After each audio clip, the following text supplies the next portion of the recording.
you cross the street, you must check the traffic lights. A red light means stop. Stop! A yellow light means yield. Yield! Green is the best way to go. Whenever you cross the street, you must check for cars. Take your time, look left, right. Take your time, look left, right. Wait for the green light. Ready now, let's go!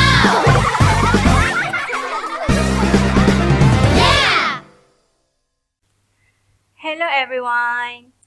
Now, it's time for exercise. Let's complete the missing letter below. Okay, for example, road. Picture road.